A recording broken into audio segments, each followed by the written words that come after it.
Good afternoon. I'd like to call to order the Plan and Zone Commission meeting of Tuesday, December 6th. I'd like to ask everybody in attendance to please turn your cell phones off as they could interfere with our communication. Everybody here will have an opportunity to speak. If you have anything to say, please make sure you direct it to the commission. I am your chair, Bob Ingram. My vice chair is Barbara Manus. My secretary, unfortunately, is not here tonight. We will start with our public hearing agenda. Roll call, please. Commissioner Manus. Thank you. Schneider. Present. Eichelberry. Present. Johnson. Present. Tallman excused. Ingram. Present. Hepner. Here. Bransgard. Present. Reinhardt is excused. Manus here. Garrington. Here. Stelk. Here. We have a quorum, Mr. Chair. Thank you, Commissioner Manus. We'll start off with our one and only new business is case REZ 22-08 is a request of Ecumenical Housing Development Group to rezone 1112 Bridge Avenue from R4C Single Family and Two Family Central Residential District to RMF Multifamily Residential District. Matt? Thank you. The subject property is highlighted in yellow on the map before you. It's just under half an acre. The purpose of the request is to redevelop the existing building that was formerly used as an adult daycare into a 3-unit multifamily dwelling. The property is currently zoned R-4C, which is a single family and 2-family central residential zoning district. So this neighborhood consists of both property that's zoned R-4C as well as multifamily residential. In fact, there's 2 properties on this block that are zoned under that multifamily residential designation. And then the overall area is shown as residential general on our future land use map. The purpose of the single family, 2-family central residential district is really meant to preserve and protect Davenport's dense, centrally located, established neighborhoods. There are design standards in this residential district that are meant to ensure that new development complements the existing character of Davenport's neighborhoods. The purpose of the multifamily residential district is really meant to accommodate high-density neighborhoods that allow for a mixture of different housing types. For public input, a neighborhood meeting was held at the property on December 1st with city staff. 2 ward aldermen were in attendance, and then 2 members of the public also were present at this meeting. Notices were sent to property owners within 200 feet, notifying them of the neighborhood meeting and tonight's public hearing. We also published a notice in the Quad City Times. To date, staff have received 1 written comment from a property owner outside of the notification boundary opposing the petition. So tonight, the recommendation is to hold the public hearing, and staff will provide a formal recommendation at the December 20th meeting. Thank you, Matt. Would the commission have any questions at this time? Seeing none, would the petitioner like to step forward and explain your project? Thank you for having us. My name is Sam Moyer. I'm the Executive Director for Ecumenical Housing Development Group. And with me is Jim Richardson, longtime board member and past president, property chair. Ecumenical Housing has been in existence in Davenport now for nearly 30 years, providing affordable housing. And I think if you're familiar with us, you would know the impact that we've had on communities that we operate in, providing both blight removal, high quality housing, and this project, in fact, is also a blighted group home, and we're excited to take it over as part of our LIHTC, our tax credit program. We're going to be putting on a new roof, new windows, new siding. We're going to be new doors, completely new interior. So it's going to be a major project. There will be off-site parking as well as housing for 3 families.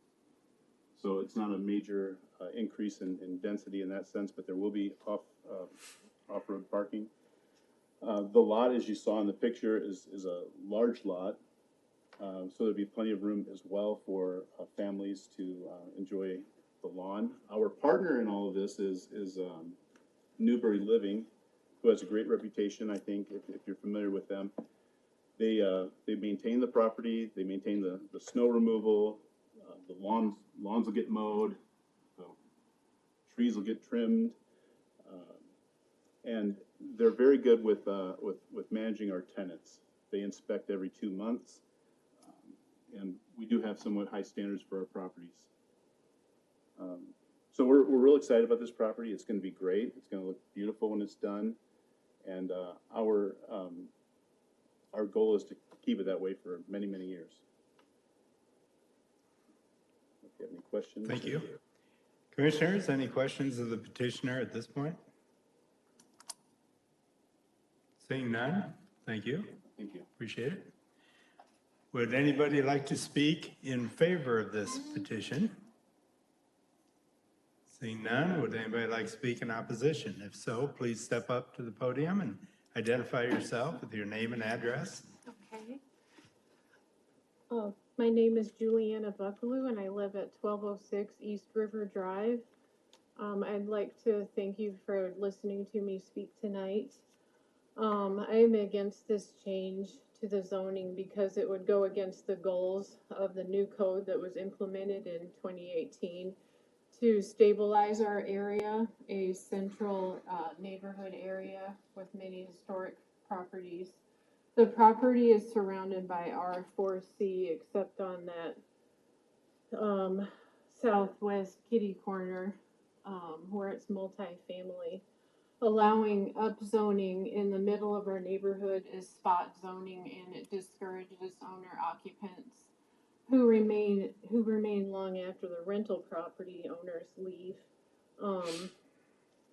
The goal is commendable, but the fact is that it would be a multifamily lot in the middle of R4C, with down the road 5 or 10 years, the lot would be multifamily, and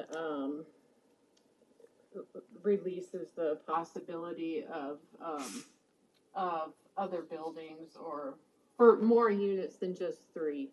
And as of now, 2 would be allowed under the current zoning, so that's only a 1 unit difference. We have worked hard to stabilize our neighborhood. My neighbors and I formed a neighborhood association group officially within the city under the city guidelines for official neighborhood association groups. Our group has fought hard for neighborhood safety and marketed our historical district to attract home buyers. We have done extensive historical research at the library and online to promote its rich history in this neighborhood. We have fought hard in upzoning to make this lot multifamily, this new lot multifamily. It discourages home buying, which gives stability to our neighborhood and the desire to invest in our neighborhood. We have 3 new families recently in these old homes, and we need to keep this direction, and we really don't need to take a step back. Thank you for your time today, and I appreciate it. Thank you. Who should I submit my written To comments Matt. to? Oh, Thank you for your comments. thank you. Would anybody else like to speak in opposition? Please step forward. Oh, I didn't rehearse anything, but my name is Mark Stouffer Hunter. I live at 802 Bridge Avenue. So I'm a neighbor to Mrs. Buckaloo here, and we represent, my wife and our kids represent a family that just moved into Bridge Avenue for the first time because it was a single-family home opportunity, historic home, and we very much support the single-family usage. It's what attracted us to the 800 block of Bridge Avenue and the historic character and preservation of efforts that have been going on that I can see have been going on for quite a while and are moving in a good direction. So I would probably keep it more simple. It's just having just concerns about, keep in mind that I'm representing the point of view of someone, a family that's new to the area, and the reasons why we come are not potentially compatible with what might be happening here. So just gonna keep that in mind. Thank you. Thank you. Okay. Anybody else? Final call? Hearing none, final call for questions from the commission. Commissioner Hefner. Thank you, Mr. Chairman. Matt, do you know how long the property's been vacant? That I don't know. We can look into it. Yeah. Just curious. I saw that, I was beginning to do a little bit of research on that. The home was constructed in 1991 as a group home. I had 9 units of a group home. So for those of you that aren't familiar with group homes, it's, they basically rent out just the bedrooms and then it's managed. And they have somebody on site that lives there that it manages it. That's not the model that ecumenical housing could do, but that would be allowed within the zoning district. But we can look at to see when the adult daycare closed and get that information for the recommendation. Okay, thank you. One other question, the historical district that was spoke about, do you know the limits or the extents? We will also get that for you for the recommendation. Okay. There are other RMF designations in this space. I'm just kind of curious, the proximity of all of them doesn't seem unreasonable to ask this question, but I'm just curious for my own knowledge, where else they would be located within the historical district, I guess. Okay, so the bounds of the historic district and where RMF is located within that historic district. Yes, please. Okay. Thank you. That's all I have, Mr. Chairman. Thank you, Commissioner Hefner. Commissioner Eichelberry, did you wish to speak? Yeah, I have a question for city staff, or for staff. With the size of this specific lot, if it was rezoned to multifamily, what's the density, or what is the most units of housing that size lot would even be recommended to accommodate? So it would be 1,500 square feet per unit. I believe I did the math, and I think it's about 11. The petitioner has already stated that they are willing to have a condition restricting that further. They would also be required to have 1.5 parking spots per dwelling unit, and you round up to the whole. And that is accommodated now. There isn't a lot of room for much more. So that also would kind of limit how much would be allowed on the site. Thank you, Commissioner Eichelberry. Would anybody else like to speak at this time? Seeing none? Any final comments from the petitioner?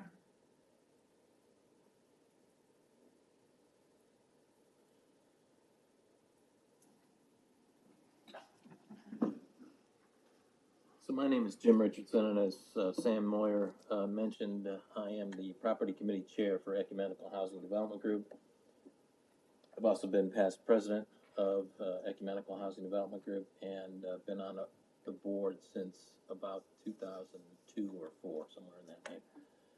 So as Sam said, our mission is to provide affordable, well cared for, quality housing for low to moderate income individuals.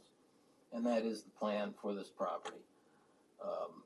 So as stated, it's been vacant probably about 3 years, actually. We purchased it from Family Resources in June of 22.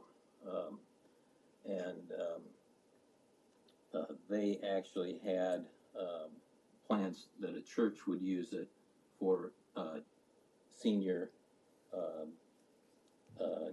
daycare for seniors. That plan didn't come to fruition because I think the pastor passed away. So they were left with a property that really wasn't fitting within their mission. And so we purchased it from them. And as Sam has mentioned, we own many properties in Davenport. This is one that we would be then contributing to a limited partnership that would fully renovate of this property, to the extent that it would have new roof, new insulation, new siding, and provide homes for 3 families, 2 4-bedroom units and 1 2-bedroom unit. So we think it fits within the neighborhood. As you can see from that, there's a couple of different multifamilies zonings within that. And we're only talking about 3 units versus what's allowed right now would be 2. The building is about 4,500 square feet, so it fits within the sense that each 4-bedroom unit would be fairly good size. I don't have the exact square footage, but let's say 1,500 square feet per unit if it was divided into 3. So, but it'll be divided differently than that. So, anyway, appreciate your consideration of this rezoning request. Thank you. May I just one more thing? Quick. So, in addition to this being part of a low-income housing tax credit, we would be then unable to split this lot up into any subdivisions, and we would be required to keep it according to plan for a minimum of 15 years post putting it into service. So we're looking at about the next 16 years. So there would be no additional, there'd be no changes to the plan that we're putting forward. Okay, thank you for that clarification. Any additional comments from the commission? Seeing none, we will close REZ, I'm sorry. Gotta go back up here. REZ 22-08. It will return to us at our next meeting, which is December 20th. Yep. That will conclude our public hearing agenda. We'll move on to our regular meeting agenda. Roll call, please. Commissioner Manus. Thank you. Commissioner Stelk. Here. Garrington. Here. Manus, here. Reinhardt's excused. Bransgard. Here. Hepner. Here. Ingram. Present. Tallman, excused. Johnson. Present. Eichelberry. Present. Schneider. Present. We have a quorum, Mr. Chairman. Thank you, Commissioner Manus. Report of city council activity, Laura. Okay, I have 3 for you today. The first is case REZ 22-05, which is the one at Forest Grove and the Bettendorf city limits, has been approved. REZ 22-06, which is 516 East 35th Street, has been approved. They did amend in at the petitioner's request to also prohibit retail alcohol sales in addition to adult uses. And then finally, F22-11, which is the Iowa American Water Company First Edition, has also been approved. Thank you, Laura. Secretary's report. Move the report. All in favor of the report as printed, signify by aye. Aye. Opposed, same sign. It will remain. Report of comp plan. Anything, Laura? Nothing to report. Thank you. We'll move on to zoning activity. Commissioner Schneider. Okay, tonight we have case FDP 22-01, request of SCI Iowa Funeral Services, Inc. to establish a planned unit development at 1200 East 39th Street to grant an exception to allow for a reception facility under the S-OS Open Space District. Staff recommends case FDP 22-01 be forwarded to City Council with a recommendation for approval, subject to several findings and conditions, and I so move. Second. Case FDP 22-01 has been moved and seconded for discussion. Matt? Thank you. The subject property is highlighted in yellow on the center of the map on the right. Just to the north is Davenport Memorial Park and Cemetery. The existing building is being used by Cunnicolum's funeral home. It's currently zoned under an open space zoning district. And the petitioner is requesting to operate a reception facility in that existing building. It's shown as Parks and Recreation on our future land use map. So City Council approved at their September 28th meeting the preliminary development plan for this project. The applicant is returning with the final development plan, which has further refined the scope of the request, which would be to operate a reception facility in an open space district, which otherwise would not be permitted. So the open space district is really intended to provide and protect larger open space and public recreational facilities. They do allow for active and passive recreational uses and ancillary uses as well. So planned unit developments are a special approval intended to encourage or allow more creative and flexible development of land that would be not otherwise be allowed under zoning regulations. The petitioner is required to provide a public benefit for the city. So it's a two-step process. The first step has been completed with the preliminary plan, and then tonight would be for our final plan, which would then get forwarded to City Council for final approval. So the applicant is proposing 3 types of public benefit. The first would be a meeting space for city events, and that would be that the city may rent the celebration center at a reduced cost of 50% from the standard facility rates for meetings. And that would be limited to no more than 24 uses annually, subject to availability, between standard operating hours, which would be Monday through Friday, 8 to 11 p.m.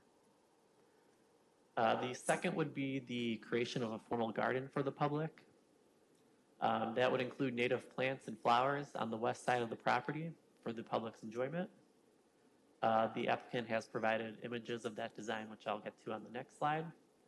And then the final proposed public benefit would be for not-for-profit businesses. This would be similar to the first item, where not-for-profits can use the rental facility at a reduced cost of 50%.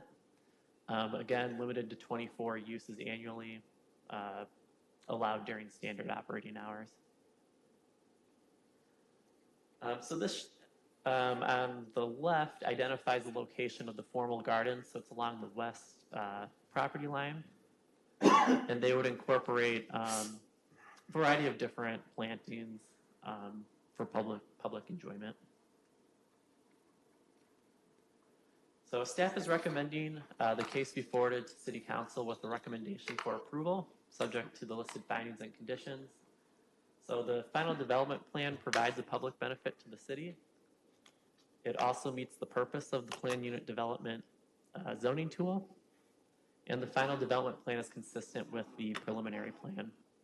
Staff is recommending just one condition, and that be that the final design of the landscape plan be reviewed and approved by city staff.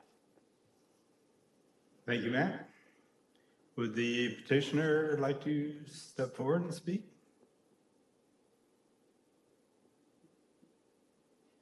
Okay. Does the commission have any questions at this time? Commissioner Eichelberry. My question is for city staff. I've not been on the commission during PUD, and I guess my question is related to the garden.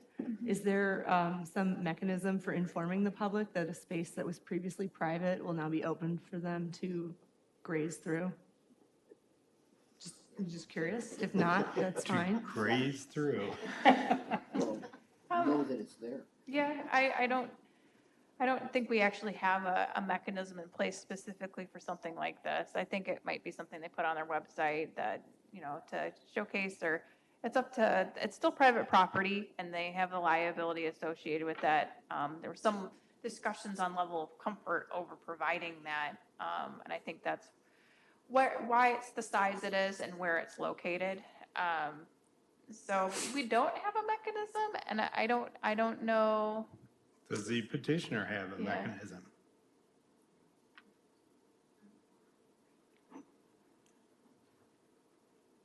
We do not have a Can you mechanism. please identify yourself? Oh, yes, I'm sorry. I'm Maggie Runyon Jones. I work at the facility. And we do not have a mechanism in place at the moment. It's definitely something that we can think about doing to get the word out there. Our avenue is kind of as people come in, they would see it, and we would be able to verbally let them know that it's there and that that's something that they can use at any time. We don't have any fences around our area, so everything's open. So as people drive by and see, kind of similar to the cemeteries, they stop by in and out as they want, and that's kind of how we first saw that situation going there as well. Thank you. Don't run away yet. Commissioner Garrington, Good did you have a question? Okay, thank you. Commissioner Manus? Thank you. I am wondering about the hours, standard operating hours, Monday through Friday. What about on the weekends? Aren't you going to have events on the weekends? Yes, we are right now, just because we're not sure kind of how far our events are going to go. We've kind of reserved that to other events that are going to be full price, because those are going to be our higher, more sought out days of the week. So it's important to us. We would hate to have, or it's important to us to be able to make those days available to our public. Whereas we're giving the provided discount any other day of the week other than Saturdays and Sundays. Would those operating hours, morning till 11 p.m. be in effect on the weekends also? Yes. Yep, those are the same operating hours. And if the city or if a not-for-profit does want to book on a weekend, you're more than welcome to. It would just be at our regular rate. Thank you. Thank you. Final call for commission questions? Seeing none, thank you. That would conclude case number FDP 22-01. Move on to subdivision. Commissioner Reagan. Commissioner Johnson, sorry. We need to do a vote still on. Oh, we didn't have a vote. Yeah. I knew something was missing. I don't have my secretary here to kick me in the shin. Okay, I'll start kicking. Okay, it's been moved and seconded for approval, and I will do the roll call. Schneider, Yes. Eichelberry, Yes. Johnson, Yes. Tallman is excused. Hepner, Yes. Bransgard, Yes. Reinartz, excused.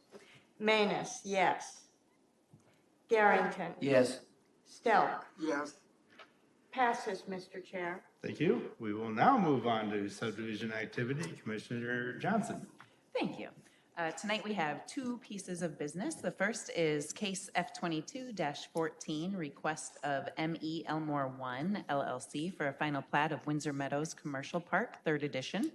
The three-lot subdivision is located at 3860 Elmore Avenue on 9.04 acres in Ward 6. Staff recommends the Plan and Zoning Commission accept the listed findings and forward case F22-14 to the City Council with a recommendation for approval, subject to the listed 8 conditions, and I so move. Second. Case F22-14 has been moved and seconded for discussion. Matt?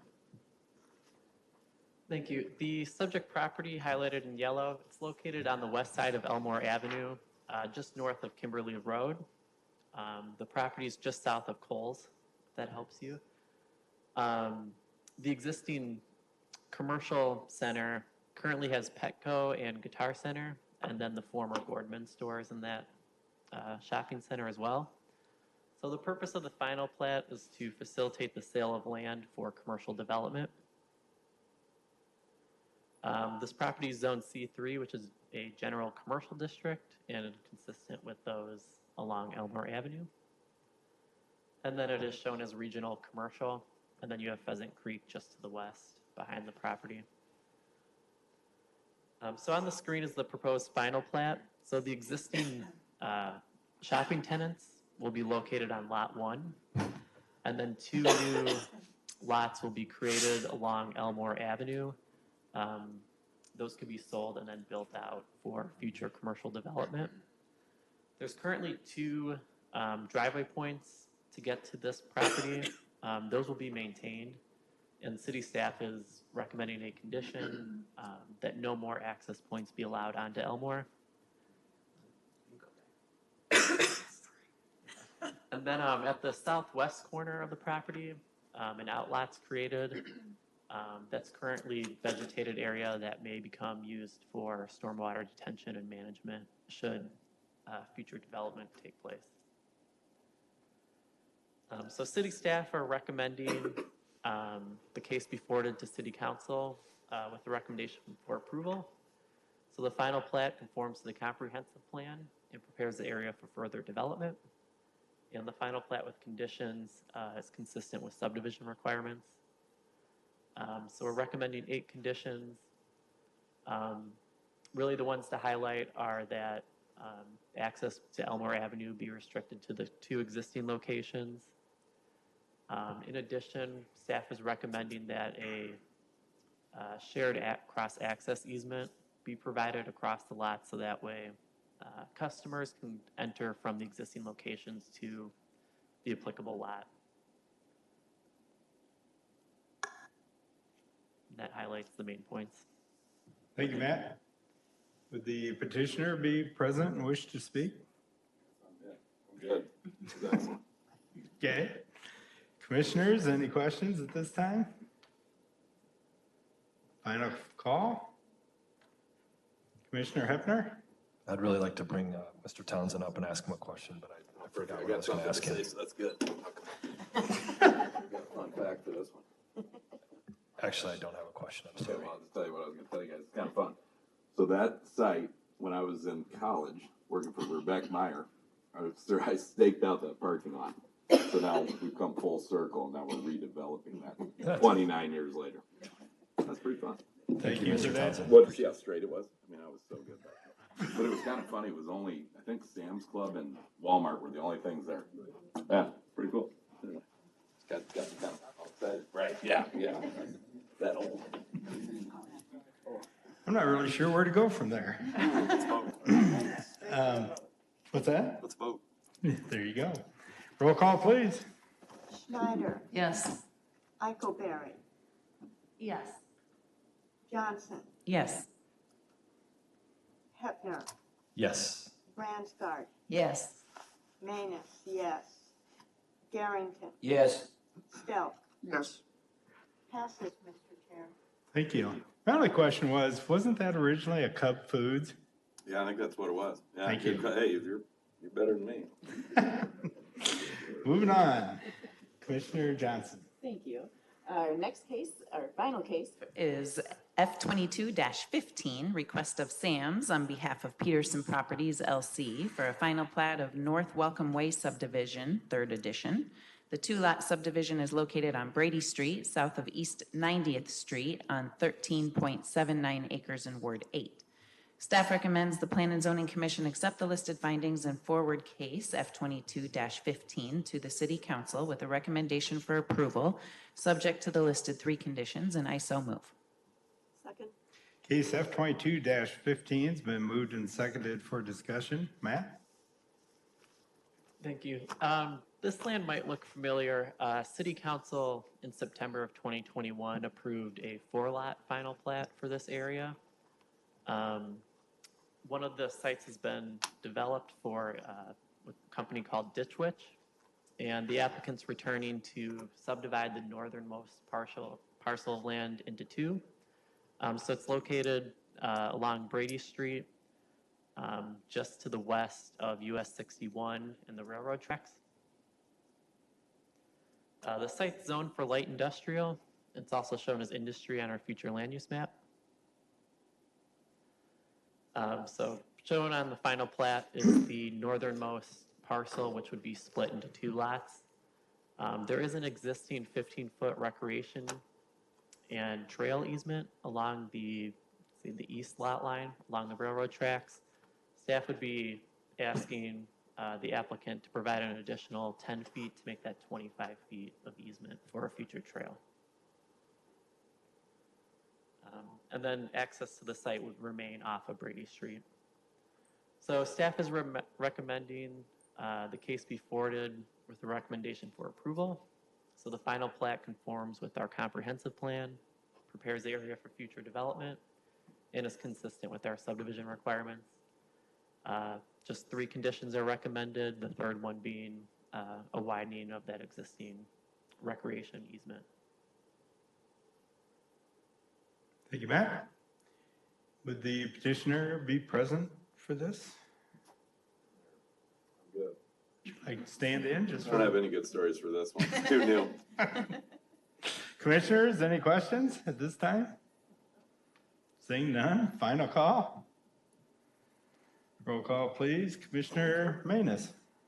Self, Yes. Garrington, Yes. Manus, yes. Branscard, Yes. Hefner, Yes. Johnson, Yes. Eichelberry, Yes. Schneider. Yes. Passes, Mr. Chair. Thank you, Commissioner Manus. Any future business to speak of? The only one that I am aware of is the future consideration for the rezoning where we had the public hearing today, and that will be on December 20th, so we can have a little Christmas gathering, and we'll see you in 2 weeks. Thank you, Laura.